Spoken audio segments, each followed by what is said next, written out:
Hello and welcome to On the Rocks, a BRTFC Supporters Club podcast where we discuss all things BRTFC. And I'm your host, Liam Goodley. This broadcast and our club are sponsored by Reynolds Furniture. Visit their store on 27 to 31 High Street, Bognor Regis today, or log on to their website, www.reynoldsfurniture.co.uk, for more details on the fantastic local service they can offer you. Another special episode for you today. He returned to the Rocks last summer after a short spell at Worthing and has now been with the club for 10 years now. Welcome to the one and only James Crane. Thanks for joining me, James. How are you? Yeah, no worries. All good, Liam. Thanks very much. It's great to have you on and appreciate you taking the time today, James. In fact, it was you who reached out to me by text, so I appreciate that.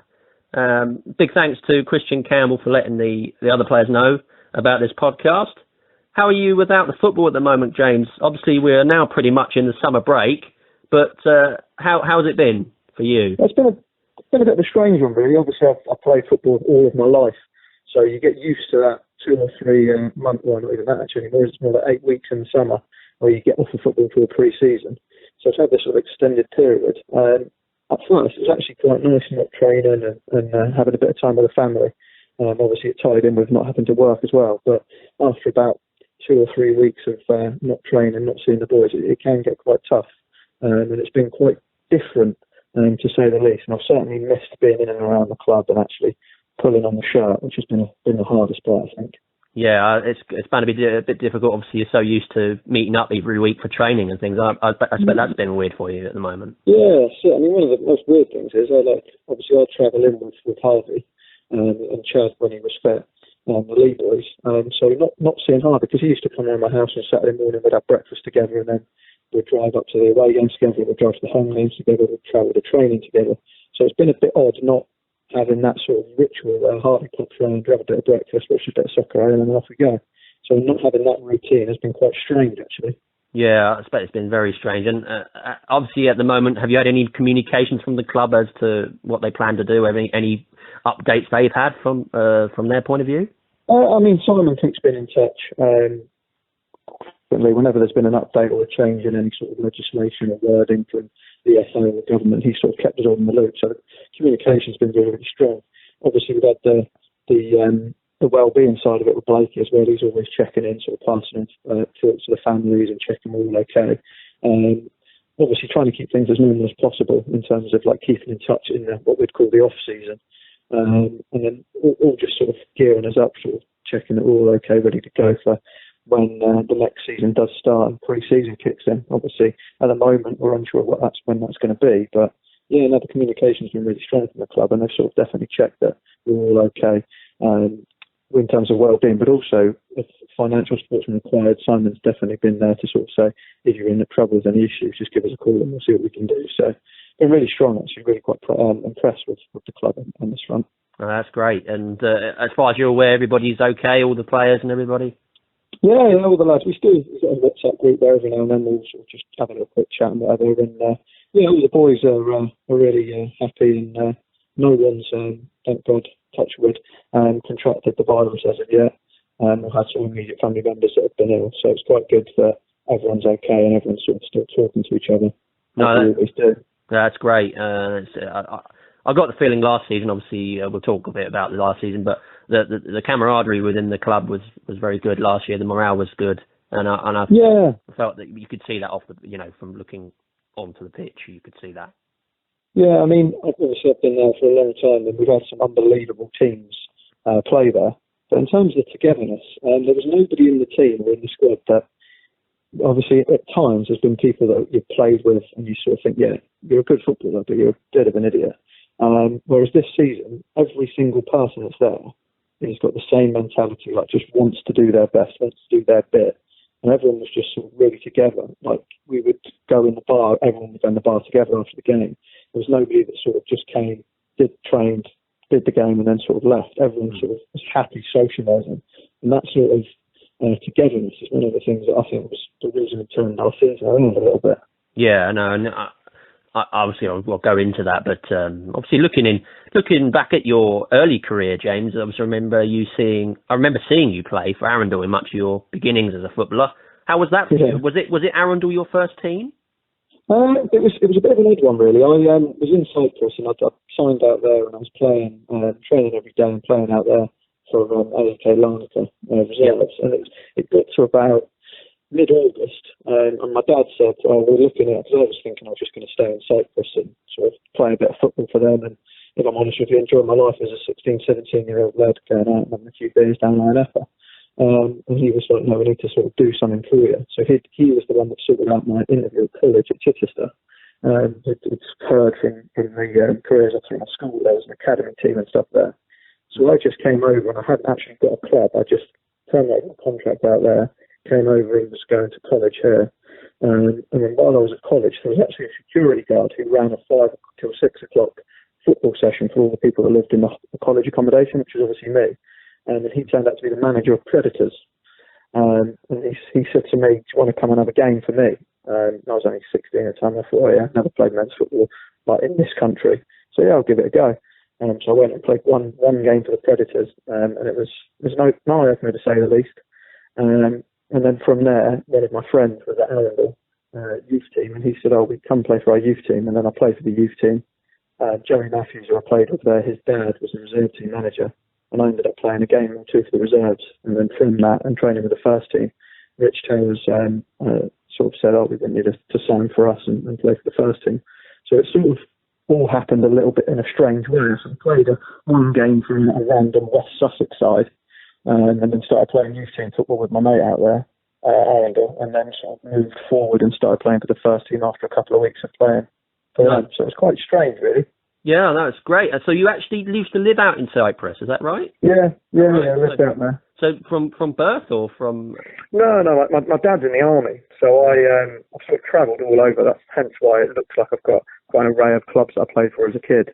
I've just sort of moved around, and wherever we moved to, the club that I was at as a kid were very, very good at saying, "Right, you're moving up to this area. These clubs are there. We're in contact with this one, so we can sort of put you in touch with them and recommend you to go forward with them." And that's how it sort of worked. So obviously, when I was a kid, I was at Crewe. Then when we moved to Reading, we're like, "Oh, we can give you this in Reading." From Reading, then obviously up to Scotland in Hearts. And then when I was at Hearts, they'd offered me it was called a D form, I think it was at the time, which is basically where you sign scholar forms at 14 for when you're 16. But it'd have meant I'd have spent my final 2 years at school away from home. And living in Dunblane in Scotland, and Hearts would have paid for me to travel to and from them to train. So it's been quite good, but at 14 years old, the lure of moving to Cyprus sort of outweighed that a little bit. So it's sort of a defining moment, I feel, in my career when I decided to move to Cyprus. And Hearts would put me in touch with AEK out there, and then I ended up playing out there for a couple of years for their sort of under 15s and 16s and a couple of reserve team games. So it was quite strange really how it happened, but that's sort of the path I took from Scotland to go out there. It was a choice that I made. Mum and Dad were happy to support me and let me stay and stay at Hearts, but I sort of ended up going out there, and that's sort of where my path went really. So you as you say, you had spells at Hearts, in Scotland, Cypriot sides, Famagusta and AEK Larnaca. What was your time at those clubs like? I mean, was it a bit of a culture shock for you, or was it easy to fit in straight away? One of the strangest things was, especially at AEK, was that the manager didn't speak English, right. And I didn't speak Greek, but there was an English Cypriot who played, and he was the reason I stayed there for so long, really, because he was the one that, whenever the manager was shouting things in training, he was the one that would explain it to me. During the team talks, I always used to have to sit next to him, and whenever the manager said something that was probably relating to me, he'd whisper in my ear what it was. I did try to pick up the language, but I mean, it was very, very difficult. I could say the odd phrase here or there to get by, like on the pitch, but in terms of sort of when someone's in constant prose talking or writing, I had no chance. In Scotland, with Hearts, it wouldn't speak Gaelish, would they? Gaelic? No. They would always speak English.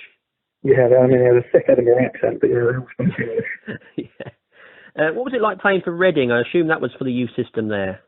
Yeah, that was one of the hardest times for my own development. I think Crewe was excellent. At Crewe, my manager of my team was Stevie Holland, who's obviously Gareth Southgate's number 2.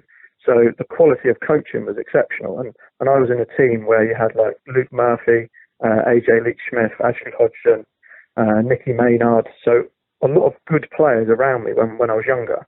And we used to play every week, and we'd play all the local sides to Crewe, sort of up to Manchester, a few of the London sides every now and then. And we were very, very good. I used to remember we used to have some ding-dong battles of Liverpool, and we always seemed to come out on top. So as a youth team, Crewe was really, really strong. And obviously the coaching was really good. And then as I moved to Reading, it was at a different stage in its development, where Crewe was a centre of excellence and was one of the strongest in the area. Reading was the complete opposite. They were just starting out. Again, the manager of the team was Brendan Rodgers, so really strong calibre, but the players weren't necessarily up to the standard. And I remember Brendan saying to me as a kid, I'm playing you at centre-half, and I don't want you to cross the halfway line because you can stay there and keep the score down. So I remember playing there for, I think, 2 years, and we won 2 games in 2 years. Both of those games were against Bristol City.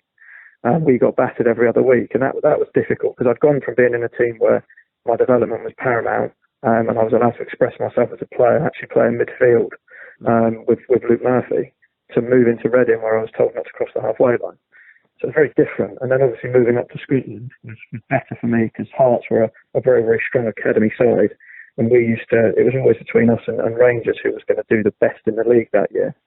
So that was always quite nice, and I was allowed to play sort of from a position as a winger/fullback, and I was sort of encouraged to play the game the right way as opposed to sort of restricting scoring. It was more about development of players. So I would say that Reading, although is a very, very good manager, obviously for me, that was the hardest time as a kid. That's when I had to dig deep a little bit because I was in a team where I was the best and I didn't have anyone to learn off in terms of playing with. There was no sort of vicarious experiences from any of the players. I was just sort of told to defend, which for a young kid is quite strange. Normally at youth football, you want to express yourself.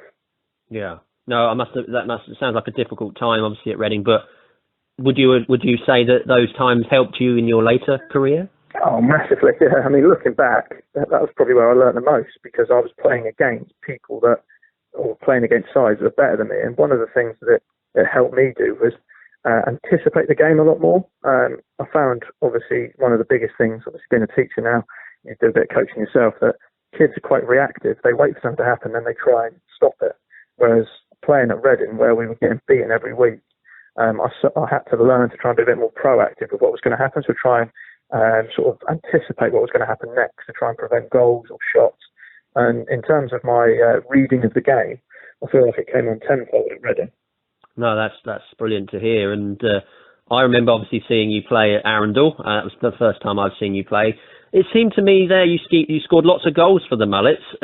What was your position there? Because it felt like you were all over the pitch. But what was your position at Arundel? I didn't really have one. When I played for the youth team, I played in the middle of a back three. But I had the licence, because we used to play a back three, 2 people with man mark and 1 person with sweep. So the 2 man markers either side of me, one of them who was Adam Goff, was a really, really strong defender and was very quick. Yes, I was going to say, my mum is actually engaged to his dad. Oh, really? I'll ask you about him, yeah. Adam It's a good player, Goffy. It's a strange small world, isn't it? Yes, I was going to ask you. He said, Mick, obviously, he knows, he watched you, remember watching you play when you were a youngster, and he said, well, he couldn't understand why you weren't put into the first team earlier. But obviously, you've now obviously gone on to do great things. But it just seemed like a lot of the people there thought you were well ahead of the game, even at that age, even at such a young age. Well, I mean, that's obviously a nice thing to hear. I think it was quite difficult for me not having parents around. So I was sort of trying to pave my own path, if you like, from the age of sort of 16 at Chai College, and I didn't know anyone in the game. So it was quite a difficult, strange time. But with regards to my position at Arundel, because I played in that middle, I had licence to sort of just go, and I used to just drive out of the door. And then I found myself scoring a lot for the youth team. And then when I went to play for the first team, I saw the first couple of games. Rich said to me, "Where do you play?" I said, "I can sort of do a bit of a job almost anywhere." I mean, I wouldn't play centre half at that level, I don't think, as a kid, just because of my size. So I played a couple of games at fullback, but I found I was playing my best football out wide, and then just sort of coming in and joining in from either of the wings. So I was more of an attacking midfielder as opposed to a defender. And I've always felt quite lucky, really, that whenever I've played football, I don't score many good goals, but I seem to score quite a few where the ball just sort of lands at my feet, or I just find myself in the right place at the right time. Yeah. I think that's more luck than judgment more than anything, but I think that happened quite a lot through my days at Arundel. No, I just remember, was it Biggs or Briggs that used to play with you as well? I remember him being quite a good player in midfield for Arundel as well. Yeah, he was really strong. I think, for me, one of the best things I had at Arundel was I had Stuart Hackett centre-half, who was just, he was coming at the back end of his career, but he was just an absolute leader. And he used to talk me through everything. So I had him playing centre-half, and then I had Dave Hall playing full-back, and then Gary Norgate and Howard Neighbour up front. So I had, like, almost protecting me, if you like, those four players. More so Dave Hall and Gary Norgate when we were sort of attacking, because Dave would always sort anything out behind me. So if I lost the ball, he would always be there to sweep up. And he knew that if he drew the man and passed me the ball, he could just leave me to sort of try and create things. And then I knew that if I beat my man and found the ball anywhere near Norgate, it would result in a goal. So, and then if anything ever happened, like a bad tackle or it kicked off a little bit, they were always the four that were in there straight away. So I was definitely sort of sheltered from any difficult times from those four, which I think just allowed me to sort of develop as a player, really. Yeah, I remember those names. Obviously, Norgate, that reminds me of him. He was one of their main goal scorers, wasn't he? Yeah, he was. I remember him as well. They had such a good youth set up there, it seemed, at the time, Arundel. Did you realise this history of sort of producing top talent? Obviously, I remember Rock's legend, Jodie Rowland, also joined us from that generation. Before you came to Bognor, of course. Were you aware of this quality and depth whilst you were there? It wasn't until I was there that I realised it. Because obviously when you're sort of 16, 17 and not from the area, I didn't know anything about anyone really. And it wasn't until I started playing with the older boys that had been there for years that I realised actually this is a good club. There's clearly a progressive nature to it in terms of supporting young talent. So I was quite happy that my mate from college, Max Toms, had suggested I go with him, which was quite nice for me to go along to, just to realise that actually if you do well, there's a good chance you could stay and play here for a long time, which is what you want in football. You want to be able to play and express yourself freely, but also do it with people that are like-minded and a club where that's recognised and supported. Yeah, no, I can totally understand that. Obviously, you would stay on there with Arundel. You might not know this, but we had an AGM not too long ago, quite a few years ago now, before you came to Bognor, and Dabba was there with Simon and everybody else. I expect he already knew about you at the time, but I doubt you were aware of this. But obviously, I think it was my granddad that put your name forward because we'd seen you at Arundel.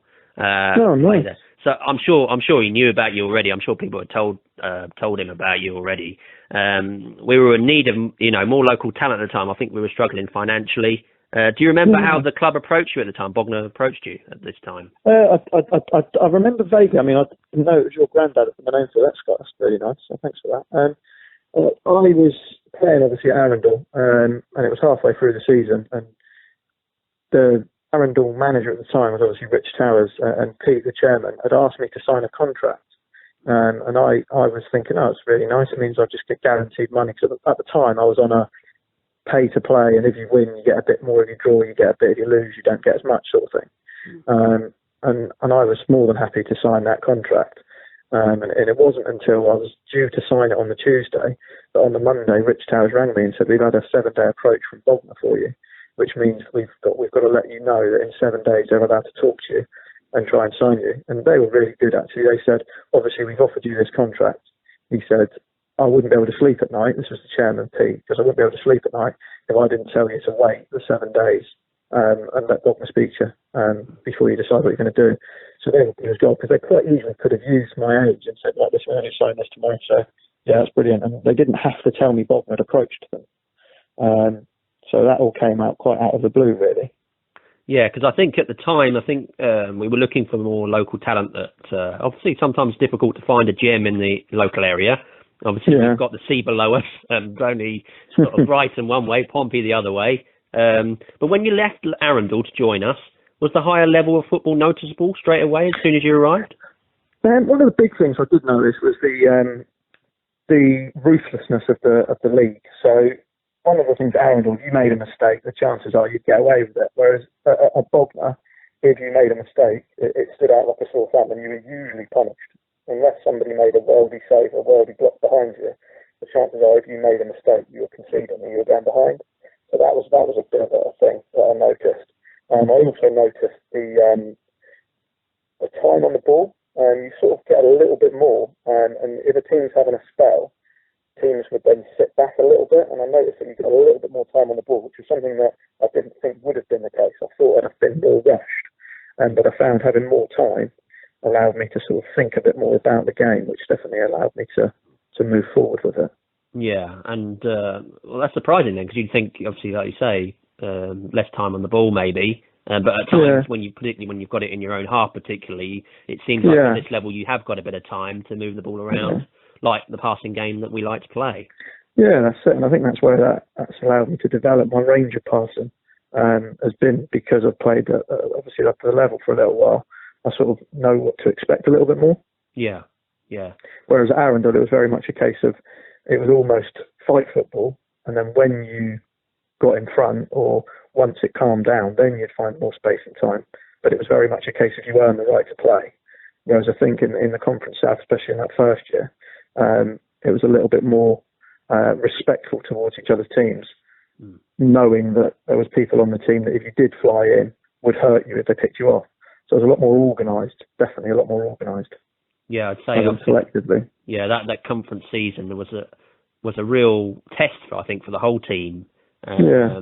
Obviously, I think the first season I think we stayed up, but it was the second season I think we dropped down, wasn't it? When that's when I came. My first season, I got relegated. Yeah, I mean, given that, obviously, the when you look back at that, do you see that as a real experience for yourself, the highest level you played, obviously? Massively.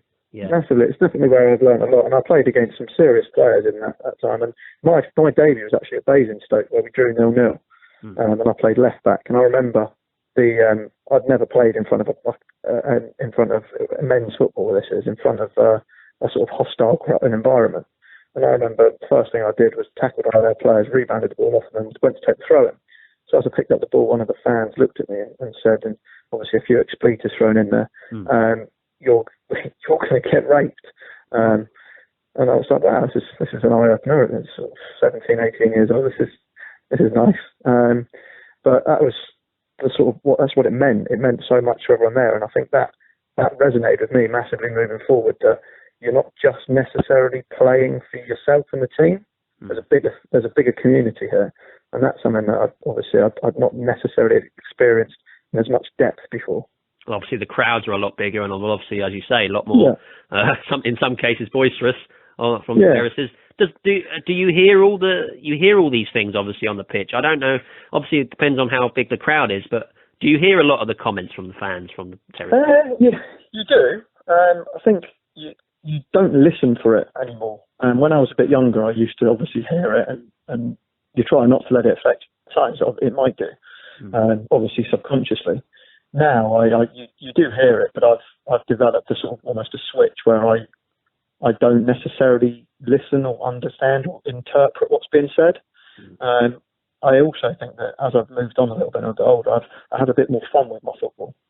So I mean, you've probably seen that when I pick up the ball from a throw-in, if there's like a fan there or someone there, there'll be a bit of interaction or I'll have a laugh with them. And I think doing that is almost like a mechanism used to realise or calm down or cope with whatever stresses there are at that time.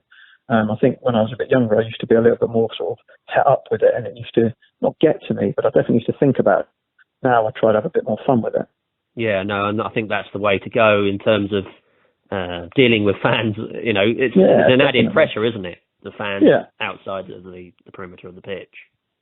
Yeah, definitely, and it is. I mean, I've got quite thick skin, where that was my first introduction at Basingstoke. So ever since then, I've sort of taken it with a pinch of salt. And one thing I'd never do, regardless of what is said to me, is get involved or react in any sort of way that's demeaning or negative. I'd always try to have fun with it and be a bit more positive. Sort of when someone says something, just sort of almost laughing Yeah, laugh it off. That's the best way. Yeah, I think that's definitely the best way. As soon as you react, then they've got what they wanted. Yeah. And you're the one that's playing, you're the one that's going to make a mistake. So it's left up to you, obviously, on the pitch as well. Yeah, definitely. And I think you've just got to be a little bit more streetwise, I think it's a phrase I'd use about it. Yeah. Than perhaps some people have been in the past. Yeah, I mean, totally agree with that. Would you say, looking back obviously at your career now, would you say that the level you were playing at whilst with the Cyprus side, particularly obviously when you were there, was similar to the level you play at now, or is it different? No, where I only played reserve football out there, it is very different. The level Bognor are at now, for me, is superior to that. When we played reserve football, it was a mixture of sort of people at the back end of their career or young lads like myself trying to come through. And it was very much a case of very, very similar to youth football in terms of it was very rare that there was many sort of fouls. It was very rare that people would sort of care too much about the result. I played in a different position, and I perhaps didn't understand the magnitude of it when I was there, because I didn't really have my heart wasn't there in terms of I didn't support the club. I didn't know the leagues. I wasn't playing against a team that I'd watched as a kid, or I wasn't playing against a team that meant something to the community that I was in. So for me, it was very, very different, and it did feel a lot more Cypriot, I suppose, a bit more laissez-faire, quite relaxed. Whereas obviously playing at Bognor, it means a lot more to me. So and the players I'm playing with here, for me, would be far greater than those that I played with and against out there. Yeah. In terms of the conditions out there, obviously probably a lot of different climates. Was it difficult to get used to? Yeah, it was. It was really tough. I mean, one of the hardest things for me was I just couldn't get my head around is that football out there is played on Saturday at 3 o'clock still. Yeah. Well, it might be 2 o'clock. And obviously that's the hottest time of the day in a very hot country. Yeah, peak time. So it took a lot of acclimatisation in terms of I had to do a lot of training, a lot of pre-season stuff in my first year to get used to that. And I was always sort of playing catch-up with regards to those players that had done it all their life. Yeah. And that was hard. The pitches themselves are obviously like a dust bowl all the time. Obviously it's changed a little bit now, the fact that they've had a bit more success in terms of since they've joined the EU. But the pitches out there were atrocious. They were dust bowls. And that was quite different. I find the pitches at the level we're at the moment, obviously some are bad, but 90% of them are good surfaces. Yeah. And then obviously the beautiful British weather allows it to be a little more fun. You give me freezing cold and sideways rain hitting you in the face over bright sunshine and scorching sun any day of the week. Yeah, it does affect you, doesn't it? Obviously, you tire easier, I would guess, in the sun and the heat compared to rainy weather and cold conditions. Yeah, definitely. No, it seems like you experienced a lot of different levels at such an early stage in your career. Do you think your earlier experiences at these clubs help you to develop at a faster rate than perhaps other players when you look back now? I mean, I think not technically, no, but I think my understanding of a range of games and a range of situations allowed me to interpret the game in a more developed way than perhaps people of my years when I was a bit younger. I think that was one of the things that I certainly felt in terms of my own understanding of the game. I felt was greater than those around me at certain times through my sort of youth footballs.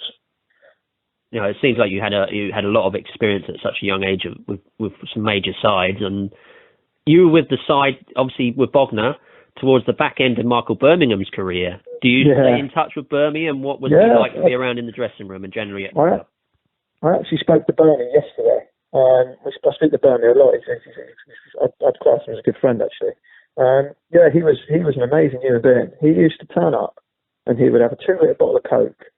He'd moan to hell that you were going to have to run at training, and then he'd be at the front of the run for the whole way at 35 years old. Incredibly fit man, and on the pitch, the only criticism I ever had of Bernie was that he would scream for the ball when he wasn't in the best position. It was the only one thing I could say that he needed to do differently. Because I remember I used to hear him and think, right, I've got to give him the ball as a young sort of player playing with him. And at times I made the wrong decision. That's more my problem than his. But he was probably the best leader that I'd ever played under, in terms of he had that knack in the changing room to be like a shoulder. You could go and talk to him, and he'd give you advice on stuff, and he'd want you to get better, and he would use his expertise in the right way. He wasn't arrogant at all. And then on the pitch, he demanded excellence. And if you weren't excellent and what you'd done was wrong, he'd tell it. There was nobody that he wouldn't tell. There was no favourites. He was just a sort of natural leader, and somebody that I've got great admiration for in terms of my development as an aspiring leader in football at a young age. Was certainly one that I looked up to and took masses from. Obviously, he's a favourite, obviously, of the fans, and obviously we look at what he's doing now at Horndean, and doing some really good stuff there as well as a manager. Yeah, I mean, I've actually been. I don't live too far from Horndean, so I've been down a couple of times, sort of Wednesday night games, and watched him play. And he's exactly the same on the sideline, bellowing orders, but again, is a genuine bloke. And what he's done there with that budget and the players he's got, he's done wonders. He's a very, very good manager, as he was a captain. Yeah, and I think it'd be good to when we do get back to normal, maybe have a pre-season friendly again with Horndean, because it's always nice to head down to their place and see Birmy and the whole team there. And obviously we always wish Birmy well in that position. And Bognor have used you in many positions on the pitch, Craney, already, and you have proved to be a quality utility player across the pitch. You played most of last season in full-back position. If you were given full reign and were able to make your own decision, what would you say was your preferred position? I've actually played in every position for Bognor. I even had a short 25-minute spell in goal. I remember, yes. Not my best 25 minutes, I might add. Well, I mean, everyone that's the defender says, I love defending. For me, a block on the line is better than a goal scored. I'm the opposite. My favourite thing in football, scoring goals. I love it. I'd love to turn around and say to you, I want to play up front. But I feel like my best attributes do suit a sort of wing back role, in terms of I'm relatively fit. I used to be quite quick. I'm not bad with either foot, and I tend to time my role into the box quite well. So I think that's my best position. If you're asking me where I want to play next season, I want to play up front. Yeah, because we all know you can score goals. I mean, I look at the record last year. I think it's correct on football web pages. It's not 9 goals. It says you were just under Dan Smith, who had 26. Yeah. But obviously, you still had a few more games to go, and I think you could have still added to that tally last year, even from your position. Well, I think with cup games, I think I was on 11, maybe. I know that the only person that scored more than me was Smudger. Yeah. And I played a few games at centre half and whatnot. So yeah, I mean, yeah, I do like scoring. I think it's probably my downfall sometimes. I'd rather get in their box than get in our box. Yeah. But that's what you want. You want all players. Does the management team encourage all players to score goals, or is it massively? Is it mainly a striker's position, or are they all encouraged to, where they get an opportunity, take it? Yeah, there's always a challenge there. One of the big things that Blakey always says is that we've all got to chip in with the goals. We can't rely on, and he used to say we can't rely on Smudger towards the back end of the season. It was we can't rely on Smudger, Craney and Tommy, because if we're honest, you win games by scoring goals. And if you rely on one person to score your goals, it becomes very easy for teams to defend. So you do need to have a squad of people that chip in. And I think we definitely started to share the goals out a little bit. I know that Harv pitched in with one Horsham. Yeah. Tommy Lee obviously scored a few. Ashton started to pitch in with a couple of important goals. Dougie got on the score sheet every now and then. Obviously, you've got Brad who chipped in with his fair share as well. So I think we were starting to sort of share that load, and that definitely comes from the management in terms of chipping in and then making sure that it is the responsibility collectively of the unit to score, not just a solo. So when you're talking about the team, Crane, you've become a bit of a leading figure in the dressing room, it seems, from the outside looking in. How do you think this developed? And also, who did you learn from most in becoming a leader on the team? I think one of the things that's always helped me a little bit is I've always been a sort of like where I'm a teacher, where I've always played sport. I've always been involved in sort of leading as such, whether it's a different way as opposed to not necessarily wearing the armband. But I've always seen myself as a bit of a sort of leader or role model as such. I think playing with players that obviously most of which at Bognor. Obviously, I mentioned Birmy already. Stuart Axton, he was a very, very good captain. He was he was the one that was very like Burmy in terms of what you had to do was excellent, and if you weren't doing the excellent side of your game, you were told. It was very much a case of you need to change, you need to do this, stop doing that, you're doing that wrong. And then Dan Beck, who was a very different captain to those, he was sort of, wouldn't necessarily say too much, but what he did on the pitch was always, he led by example on the pitch. So very different people. I feel like I've just sort of picked up little bits from all of those people.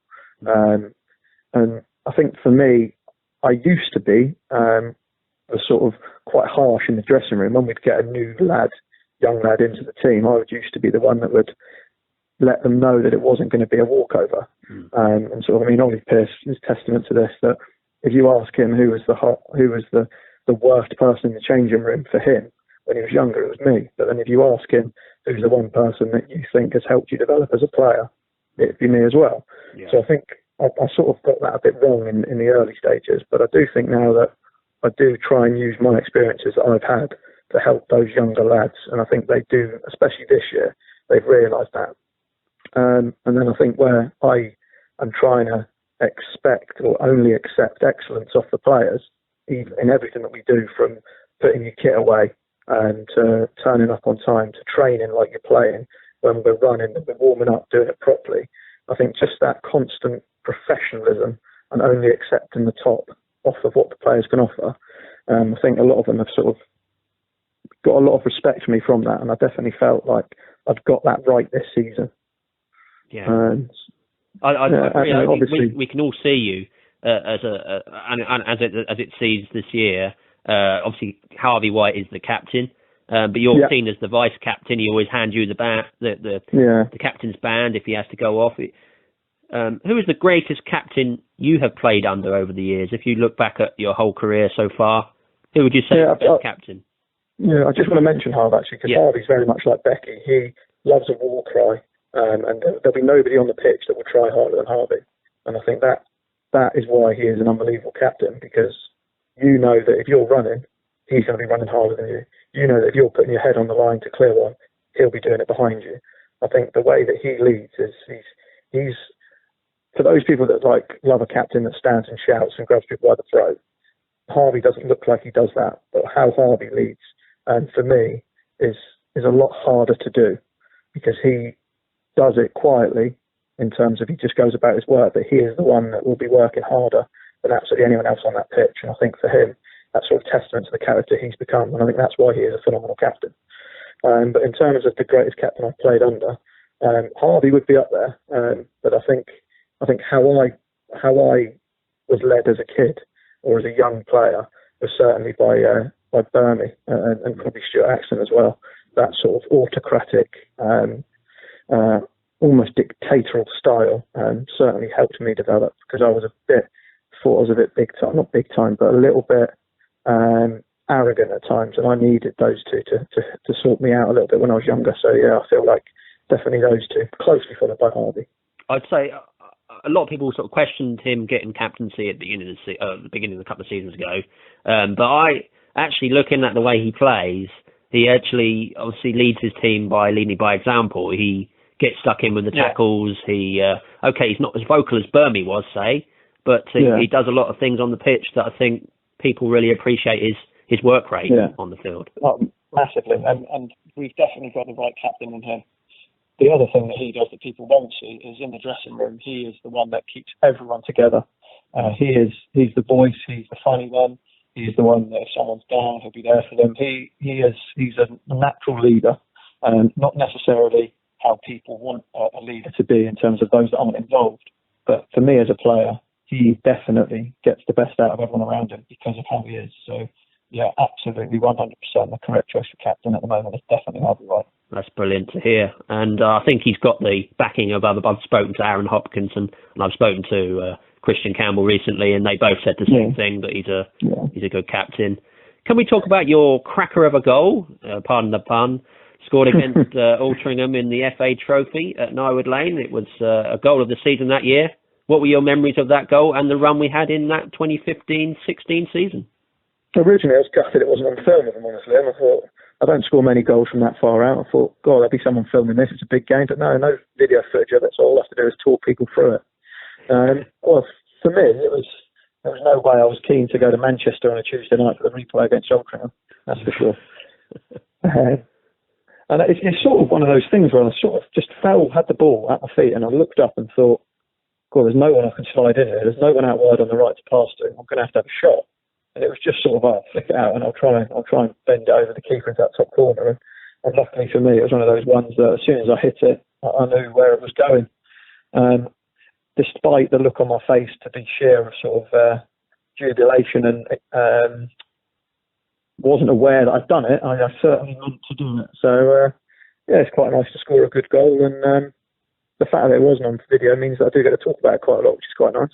Yeah, I know, and it must be frustrating, as you say, not being on. Obviously, most of them are videoed now, but at that time, obviously, there wasn't, for whatever reason, there wasn't a camera, and it wasn't recorded. And it's a shame, because when you look at, obviously, Jimmy Mewett's goal last season, the Leyton Orient one. Yeah. That one was videoed, and that got so many hits online. And I think your one probably would have done had it been on YouTube, had it been online. Yeah, well, they'd have all been me. I'd have watched it at least 100,000 times. So. Well, one of the good things was Tommy McMillan got the photo I was talking about, where you look like I'm so shocked in it, where I'm sort of running away with my hands around my side. You've got Alfie Rutherford, Jason Pryor, and I think Stuart Green might be in the background, or Dougie. Like Dougie's got his hands on his head. I mean, that photo almost does it justice, I think, the fact that you can see how the sort of sheer excitement in everyone's faces and sort of togetherness there from that one photo. I think that almost makes up for it not being on film. No, and obviously you scored some great goals. We'll talk about the Margate goals a bit later on, but the goal, another goal that stands out for me from you, was the goal against Folkestone away in the league. Yeah. It was the first goal. I think it was just before half time to take us into the lead. Brilliant header. I think it was Jimmy Mewett's cross from the corner. Yeah. Bullet of a header. Jimmy or Tommy Lee, I can't remember, but yeah. Yeah, it was one of the two, and it was a powerful header. It was unstoppable, really. I mean, when you make contact with the ball like that, it must feel good when it goes into the back of the net. Oh yeah, I mean, as I've said, I don't try and hide the fact that for me the best feeling in football by far is scoring a goal. So to score one that's sort of crisp, and when I met the cross, it come off the head exactly how I'd want it to, and you can see from the celebration that it is a nice feeling, and that despite being 30 and I mean I've scored a few goals now for Bognor, when you score, regardless if it's a tap-in or a welding, that feeling that you get when the ball ripples into the back of the net, that never changes.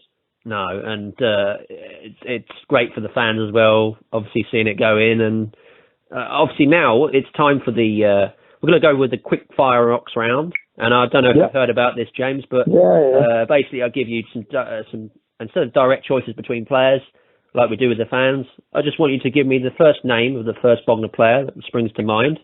Your choice is at the ready. Craney, are you ready? Yeah, I'm ready. Here we go. Best dressed. Darryl Wallace. Most musical. Harvey White. Most serious. Dan Lincoln. Biggest appetite. Dan Lincoln. Best athlete. Chatfield.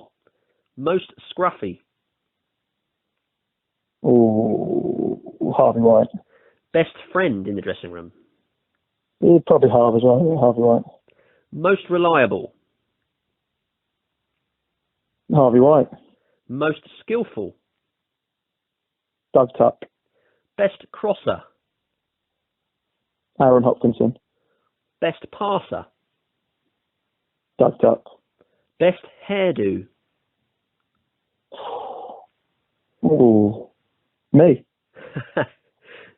James Crane. Yeah. Best beard.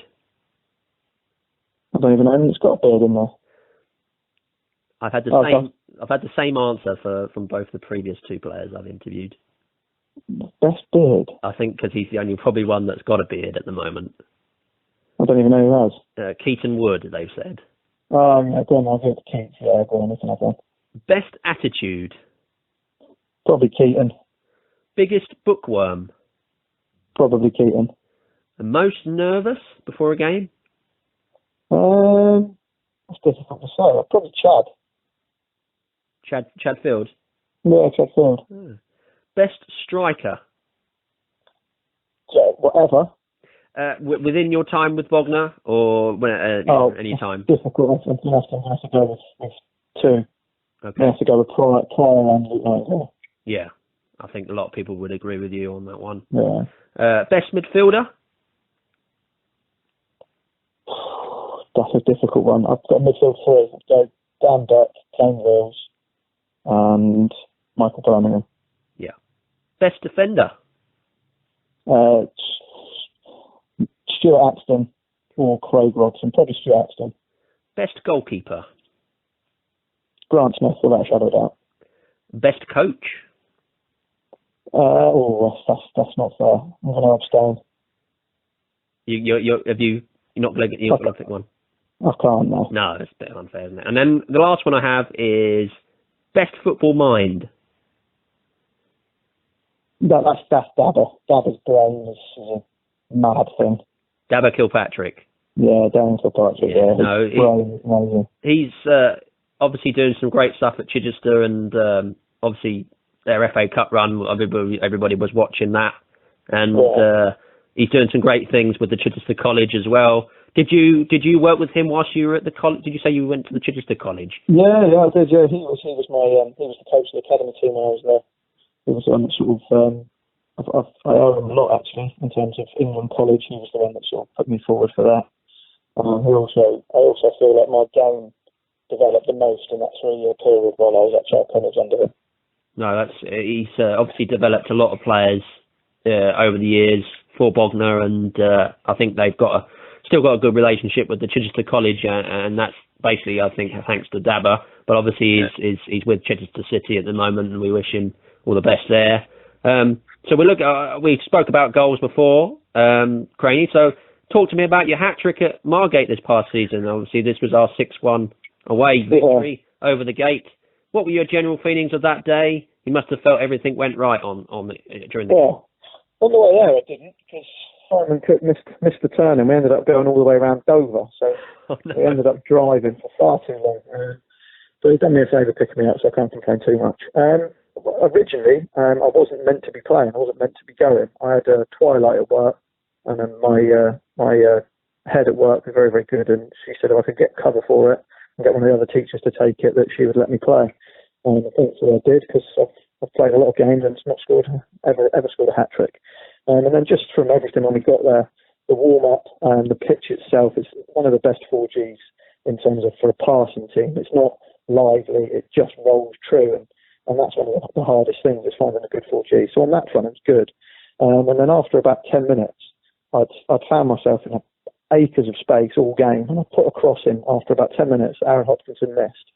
And it just felt everything was falling into place that game. It felt right. Then Smudge scored.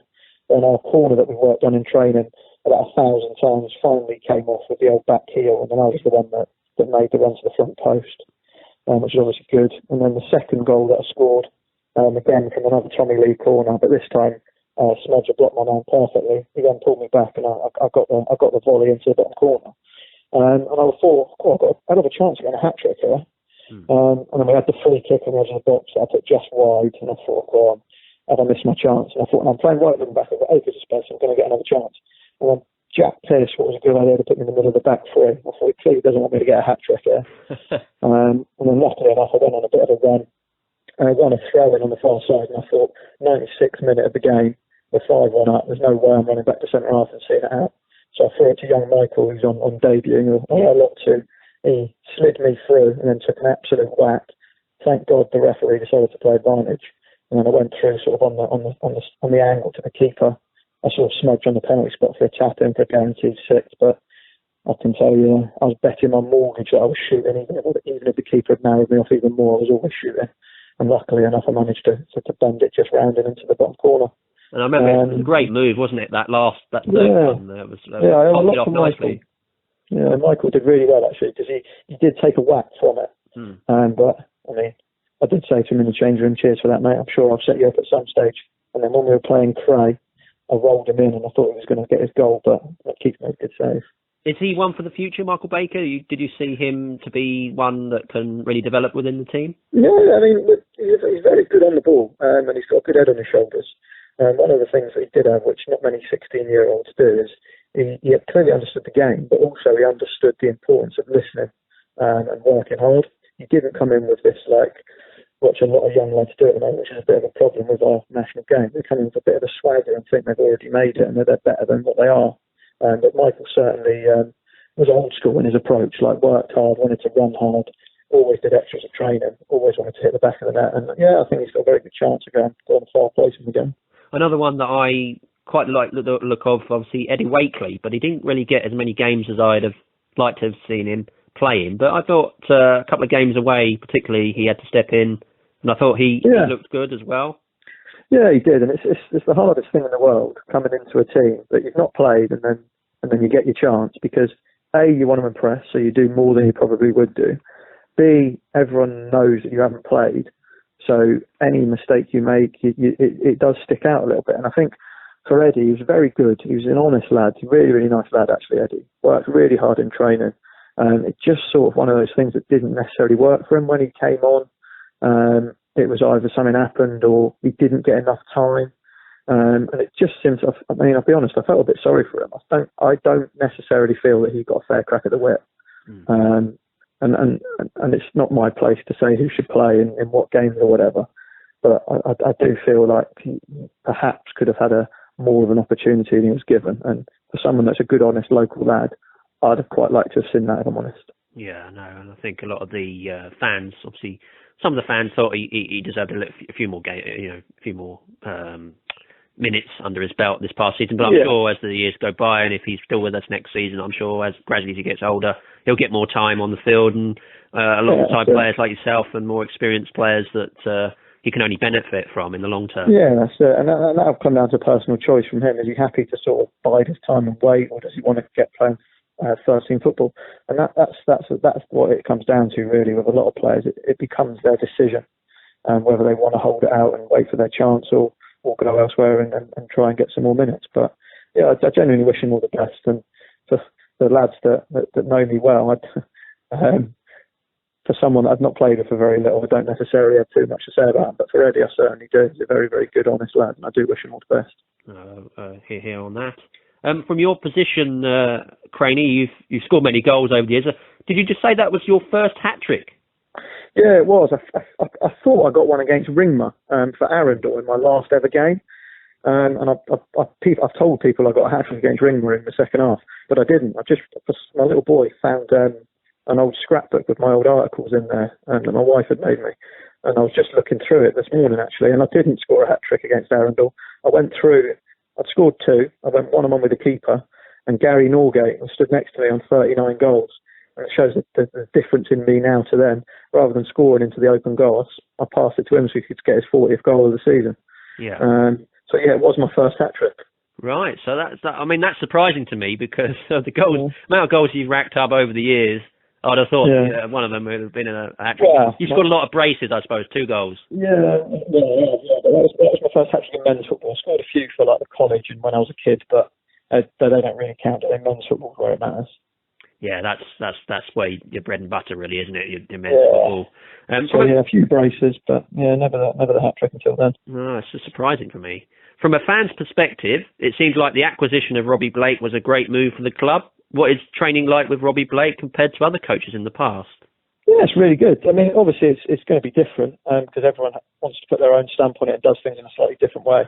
One of the main strengths of Robbie's is that he's that constant professional. Everything you do needs to be the best you can do. He's also very honest. He'll say to your lads, how are you finding this? And he always wants feedback in terms of whether we think it was too hard, if we think we need to do something different. And I think the fact that we're involved in those discussions is testament to the sort of strength he's got in his own management, his own coaching, because he is more than happy to think about what he wants to do, but he wants to discuss it with players. He wants you to be involved in it. And I think that tactical side of development of players is something that might get neglected at certain times. But no, his training is excellent. Really enjoyable. It's always sharp. You always feel like you're ready. And I genuinely, up until about 2 weeks ago, where I've started enjoying a few beers in the evenings, definitely felt the fittest I had done this season. No, Aaron Hopkinson mentioned how his training regimes are quite short and sharp. They're not too too long. They get the best out of you, what he needs from you, and then go on to something else. And he seems. Do you think he's one that will move up the pyramid as a manager in the future, as a coach? Do you think obviously he's been a something that he's not sure at the moment? He's obviously just starting out really in his coaching career, but he seems like a well liked person within the group. Yeah, one of the things that always play in his favour is the level he's played the game at. Yeah. So he'll always have people's respect, and I think sometimes that's the harder thing to get, is the respect of players. But yeah, I mean, I couldn't possibly say what will happen with him, but yeah, I wouldn't be surprised if he moves further up the football pyramid as a coach or a manager, because he certainly knows what he's doing, as did Howler and Dava. Again, I wouldn't be surprised if any three of them find themselves in a football league club at some stage. Do you stay in touch with Jamie Howell at all? Yeah, I speak to Jamie every now and then. He was obviously Dava was the one that sort of signed me, but I played for a long time under Jamie, and he's a wears his heart on his sleeve sort of bloke, and I got on with him really well. So yeah, I do speak to Jamie every now and then actually, where we're sort of both in the education setting. A lot of people speak about his man management skills, saying that he's very good at that side of the game, behind the scenes. Yeah, he is. He certainly gets the best out of players as individuals, in terms of knows what buttons to push and what things to say to do that. So yeah, certainly. No, I totally agree. It seemed that way. Obviously, he took us up into the next league, obviously with the promotion with Dabba, and we always look back at that league, that season, obviously fondly. Obviously, you must feel like you have still more years to come, obviously, before retiring from the playing side of the game. Do you have any thoughts on going into coaching or managing teams yourself when you finish your career? Yeah, that's a question I always get asked, and I don't really know. Definitely go into management. I think I obviously do a little bit of coaching at school, so I take the football, a few of the football teams, some of the basketball and rugby and whatnot, but I've always had success with the sort of under 16 boys football teams, sort of county cup finals, won leagues, taken teams where everyone said they're not very good, and I've done something with them. So I'm not sure if my time will come as sort of managing a men's team, or if it'll be a youth sort of thing. Because being a teacher, that's where my expertise are. But I certainly do think at some stage I'll go into some form of coaching. It might start with just taking my little boys team or whatever, but yeah, I definitely think I'll get into coaching or management. So would you do all your badges and do all the the coaching badges like Dabba has, or would you just start at the low level, start at the youngsters, and then work your way up that way? Yeah, well, I've already got a few coaching badges that I just sort of did throughout my training at school, just alongside it. So I'm sort of halfway there at the moment. So it would be something that I'd probably look to do in time, but it's not something I'm actively doing at the moment because I want to play for as long as I can. How long do you reckon you will play for? A lot of players like to, set a day. I don't really know. I've said for the last few years I've only got a couple of years left, but I feel like I have one of my best years, the year just gone, in terms of the whole round game, which obviously we'll come on to in a little while why I think that was the case. But I do feel like I've got a few more years left in me. I mean, I am 30, and I'm probably not as quick as I once was. But I'm certainly, was after the last few weeks, the fittest I've ever felt. And I feel like I understand the game a hell of a lot more than I ever have done. And I do feel like I've definitely got a lot more to offer. But in terms of putting an age on it, I think I'll just play until A, I can't, or B, I get told, we're not going to sign you this year. Yeah, and that'll be the sort of time when you think, well, okay, need to think about other things now, my later career, and yeah, well, I've always said that I'll play at this level for as long as I think I can. I have also said that I definitely want to do 1 year in my twilight of my career where I go back to Arundel and play for the club that almost gave me my break, if you like. They're the ones that sort of entrusted me to go and play for their first team at sort of 16 years old. So I do definitely think that I'd like to repay them In the twilight of my career, obviously, to go back and just do a year, maybe standing at centre half or standing up front or somewhere, I just sort of go back and play a year there, really. That's interesting because that'd be, I'm sure the Arundel, the Mullets appreciate that. Obviously, towards the end of your career, if you feel like you can't, play at the Bognors level, then you've got that other option there. Yeah. And obviously, Terry Dodge just taken over managing a local club as well. Yeah, Wick. And he's always on the phone. He's a good lad, Terry. He still stays in touch as the old Terry Dodd. Yeah, I've spoke to Tel for, I speak to him every other month, really. We're always in touch. Well, I used to do the old pre-season football tournaments with him in the summer. Obviously, until he did his knee. But yeah, he's a very good friend of mine, Terry. I always remember that year, 2013-14 season. He was pretty much unstoppable, wasn't he? Top scorer. And I think nothing he did was, when he was on form and he's fully fit, he was one of the best players I think I've seen. That's it. Yeah, and he scored 3 hat-tricks in a row. That sort of shows you the level of player he was. Yeah, I totally agree with you. And now I'll go on to a little bit more of a difficult subject for you, Craney. Obviously, you went to Worthing. Could you tell us the story from your point behind going to Worthing for a spell recently? Yeah, there's a couple of things that were sort of involved, really. But one of them was the year that we got relegated from the Conference South, where I was out for the whole season, other than the first sort of 5 or 6 games. That was an incredibly difficult time for me personally. It's been the only time that I've been on the sidelines, either on the bench to not being kicked or being injured. I've played every week for my whole career, and that was quite tough. One of the hardest things for me was seeing people put on the Bognor shirt and not care. In terms of, from my point of view, there was too many players on that pitch that couldn't have given a damn what the score was, couldn't have given a damn what they were doing to the club or to the players, as long as they got their wages. And it was that, almost like that strangulatory motion where, for me, it felt like they were taking over the club that I thoroughly loved. And that was quite a difficult thing for me to comprehend. That, coupled up with I was spending a lot more time at work. I'd been promoted at work, and I was unsure if I was going to be able to play football. In terms of, wasn't sure if I was going to be able to play for anybody, regardless of the level, because it would have taken up my midweeks in terms of I wouldn't have been able to train. And obviously, playing at this level, you can't play and not train. It just doesn't work. You just no one is good enough to do that. So that was one of the other factors. That coupled with a lot of my students in year 11 at the time who I was coaching, they were all sort of giving me a bit of stick about this, you should do this, you should do that. And it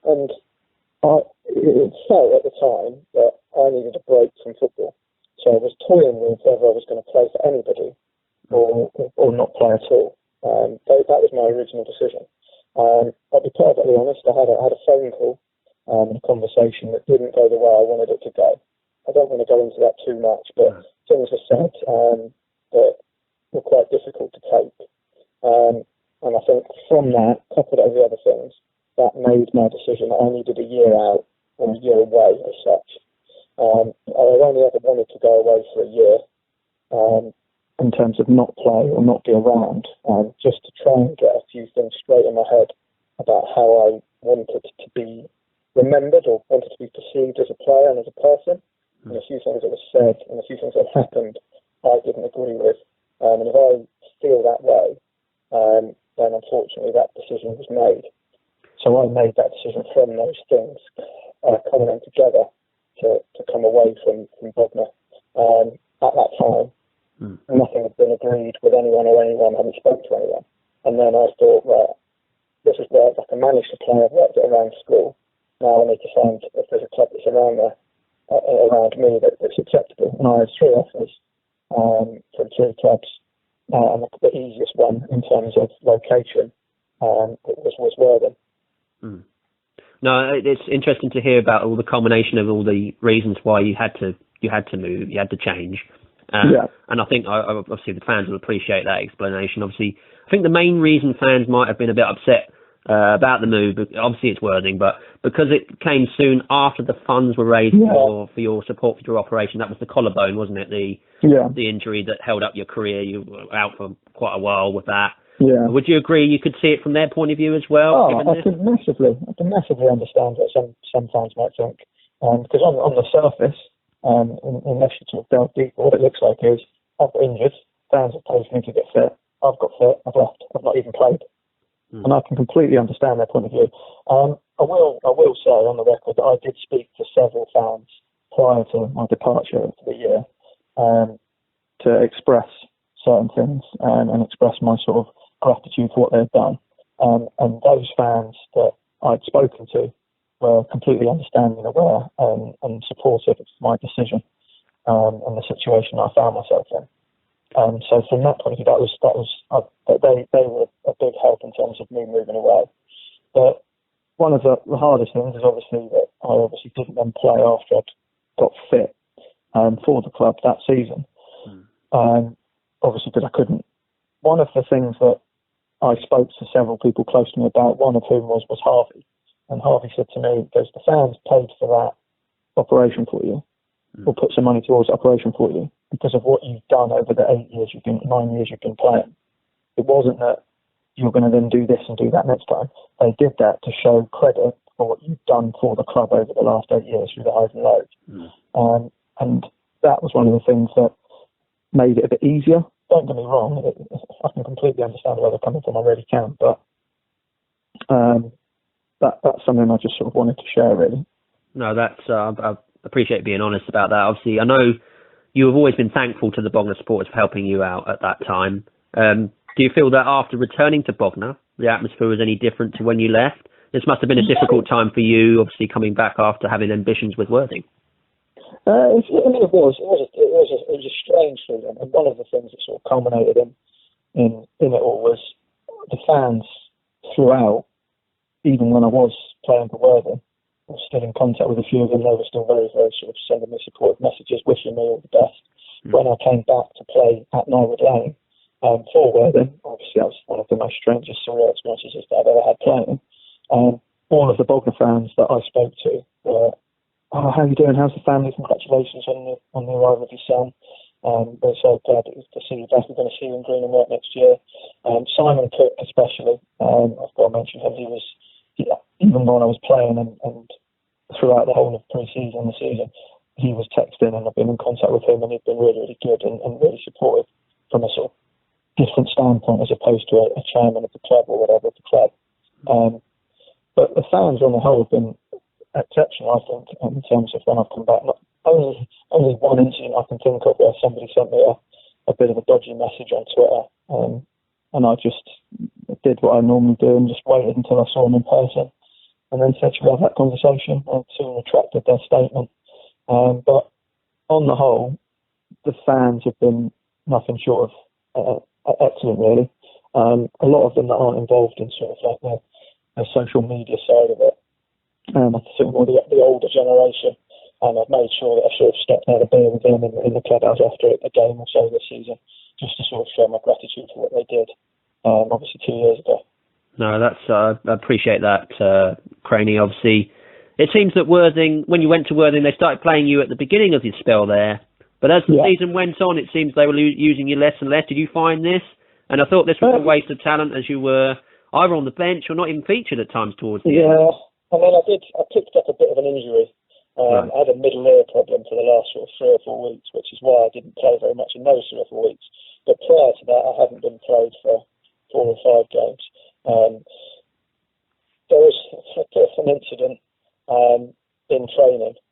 I'm not really too sure to go into too much detail, but basically I had a bit of an altercation with a member of the management team, which was a bit of a disagreement, which, if that had happened at Bognor with Jamie or Dava, would have been aired, discussed, and that would have been that, and they'd have listened to what I had to say, and they'd have then told me what the case was. At Worthing, it was a slightly different feel about it. It sort of just got left there, and never spoken about again, but then I was sort of a little bit out of favour.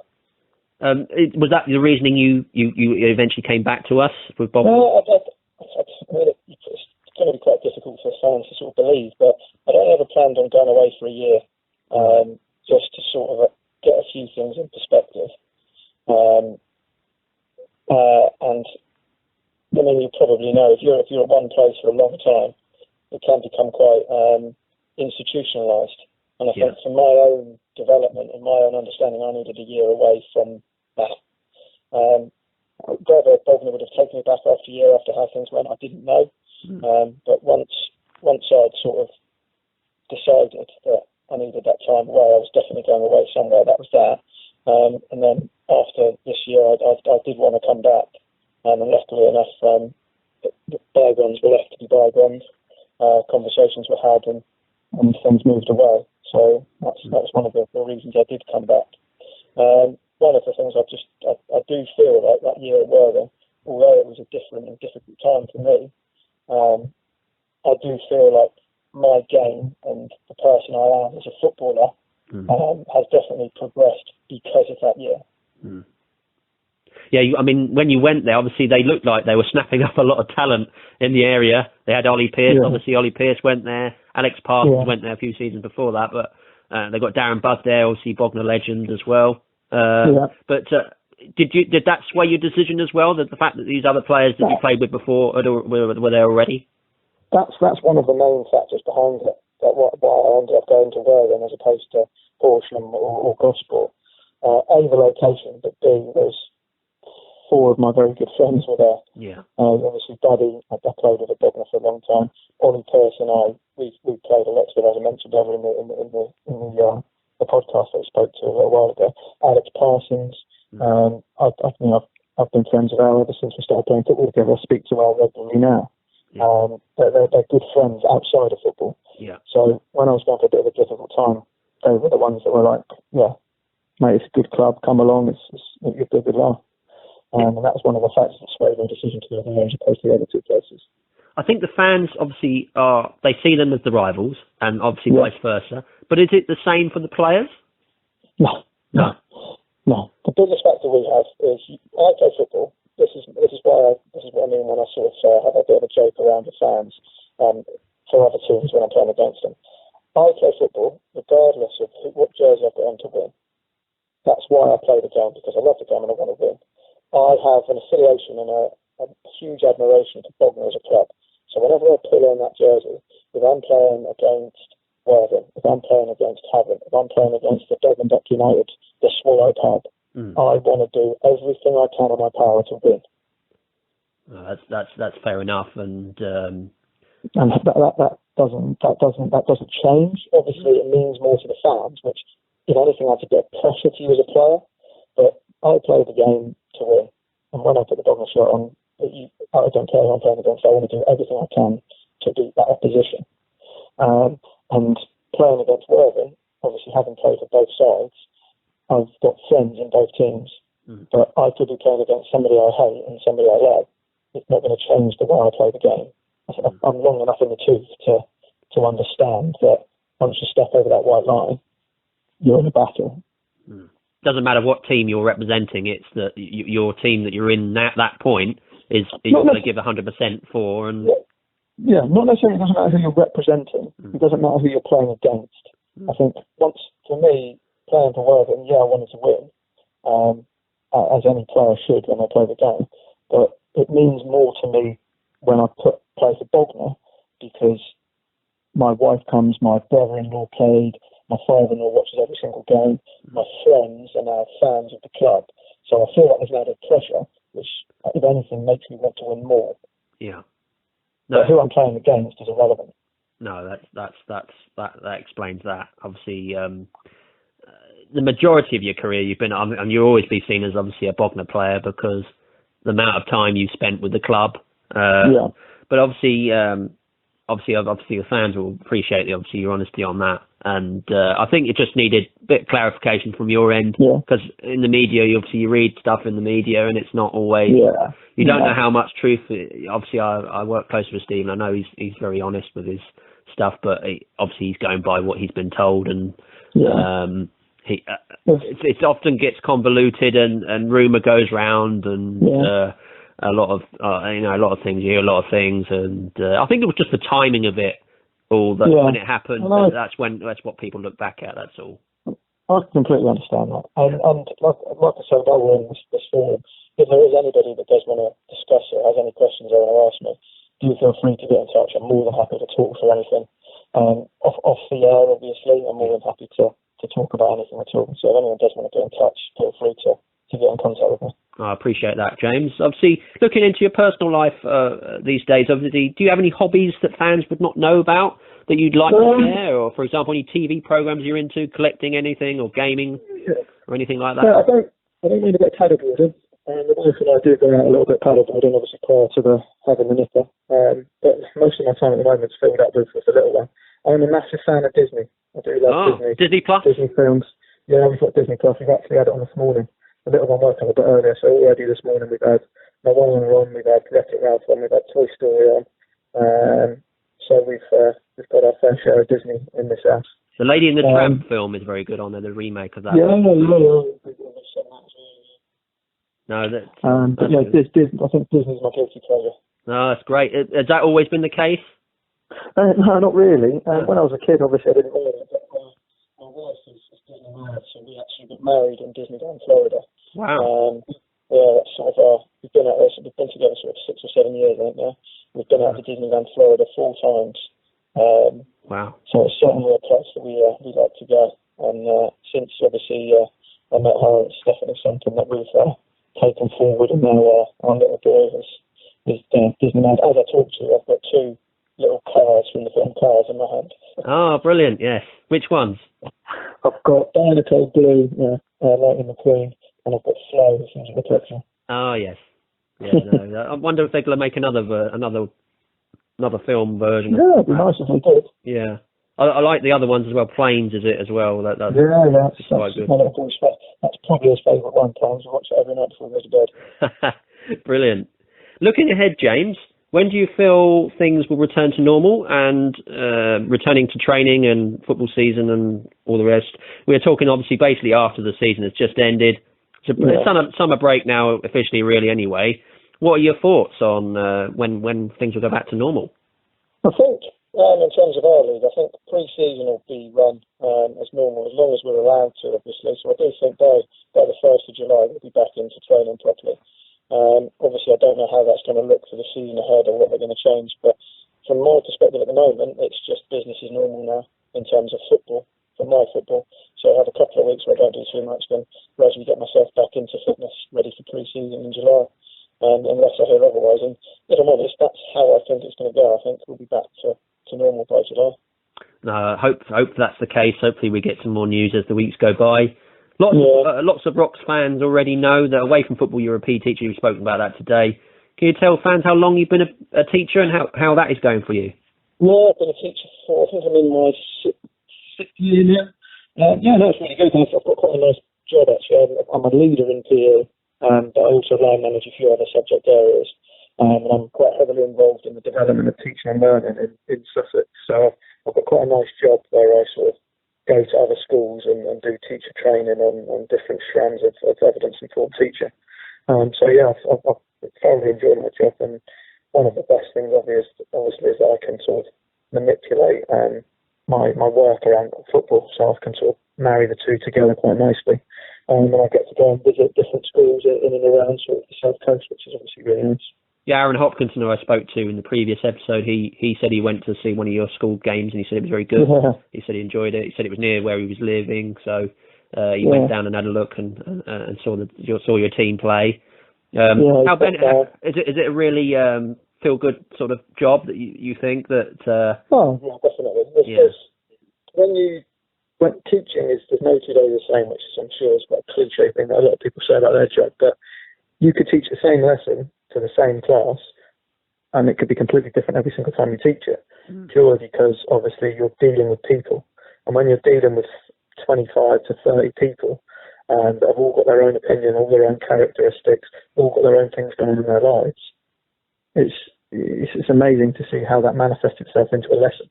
And obviously when you do teach kids, they do say what they think, which is obviously quite nice.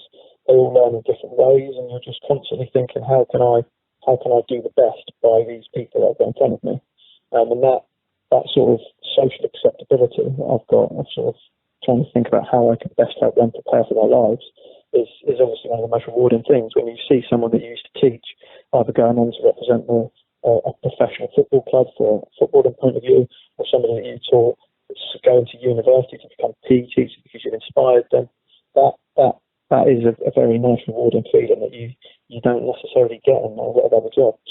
No, I always look at I was saying to Christian that I always look at my PE teachers as real role models in my life. As growing up as a kid, I always enjoyed obviously the sports because they made them fun.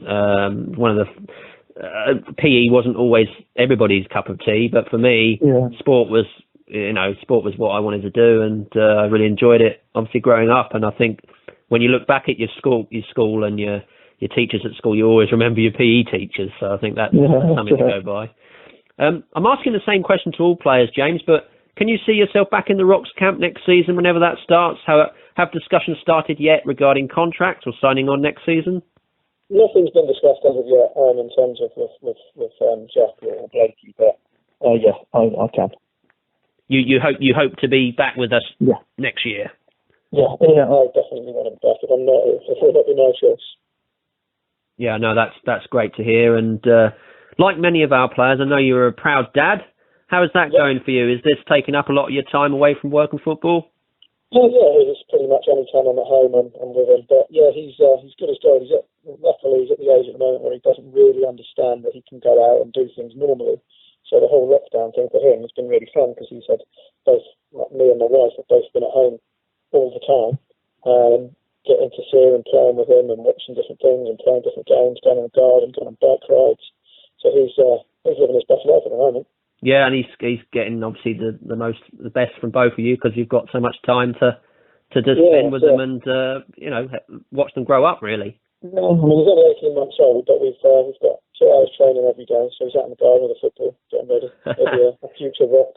Do you see him as a footballer? I mean, one of the difficult things is what I want and what he wants to be very different things. But I think as long as he finds a sport that he's as passionate as I am about football, and tries his best and enjoys doing it, then that'll be success for me. If it's football, then it'll be an absolute bonus. But like I said, as long as he's active and finds a sport that he loves and can play and enjoy, then I'll be happy.